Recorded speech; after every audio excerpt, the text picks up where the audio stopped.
Baada ya kauli mingi za vitisho za rais wa Marekani Donald Trump, rais wa Iran Masoud Pezeshkian naye hakubaki kimya. Katika hotuba yake ya hivi karibuni, alisisitiza kuwa Iran haitasalimu amri kwa vitisho vya nje. Rais huyo alieleza kuwa Iran iko tayari kujilinda dhidi ya uvamizi wowote.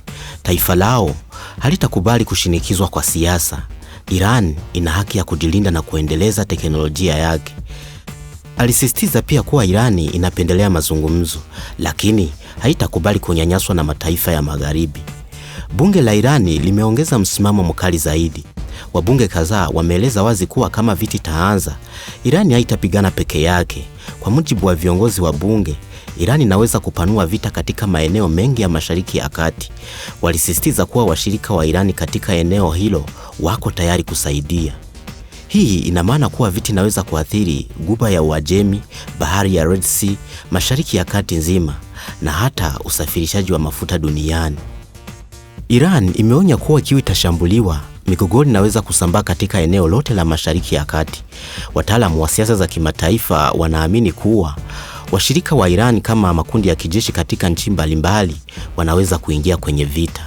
Hali hii inaweza kusababisha kusimama kwa biashara ya mafuta na kuongezeka kwa bei ya mafuta duniani, hatari kubwa kwa uchumi wa dunia na hata kuleta vita kubwa zaidi ya kikanda. Pamoja na vitisho vyote, bado kuna juhudi za kidiplomasia. Ripoti zinaonyesha kuwa Irani na Marekani wanajaribu kurejesha mazungumzo kuhusu mpango wa nyuklia. Lengo la mazungumzo hayo ni kuzuia vita, kupunguza vikwazo vya kiuchumi, kuleta utulivu katika eneo la Mashariki ya Kati, lakini bado hakuna uhakika kama mazungumzo yatafanikiwa. Kwa upande wake, Rais Donald Trump wa Marekani anaendelea kutoa onyo kali kuhusu Iran. Trump alisisitiza kuwa Marekani haitaruhusu Iran kuwa taifa lenye silaha za nyuklia.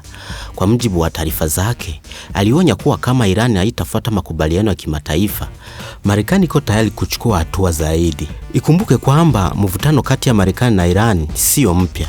Kwa zaidi ya miaka 40, mataifa haya yamekuwa kwenye uhasama mkubwa.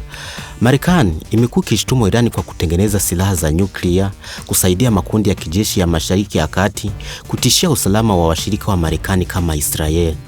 Iran kwa upande wake inasema Marekani inaingilia siasa za Mashariki ya Kati, inataka kudhibiti rasilimali za mafuta na inalenga kuiangusha serikali ya Iran. Kauli kali kutoka kwa viongozi wa mataifa haya zimeanza kuleta hofu kuwa vita inaweza kuathiri sio tu Mashariki ya Kati, bali dunia nzima. Lakini swali kubwa ni, je, vita kati ya Iran na Marekani iko karibu kuanza? Na dunia itakuwa salama kweli kama vita haitatokea? Leo dunia ipo kwenye njia panda. Mazungumzo yanaendelea, lakini vitisho pia vinaongezeka. Swali linaendelea kubaki, je, viongozi wa dunia watachagua amani au historia itaandika vita mpya kubwa Mashariki ya Kati? Jambo moja ni hakika, mvutano kati ya Marekani na Irani unaweza kubadilisha siasa za dunia kwa miaka mingi ijayo. Kama unapenda maudhui kama haya ya uchambuzi wa siasa za dunia, please usisahau kulike na kukomenti. Subscribe kwa uchambuzi zaidi wa habari za dunia, kwa sababu hapa tunachambua ukweli nyuma ya vichwa vya habari.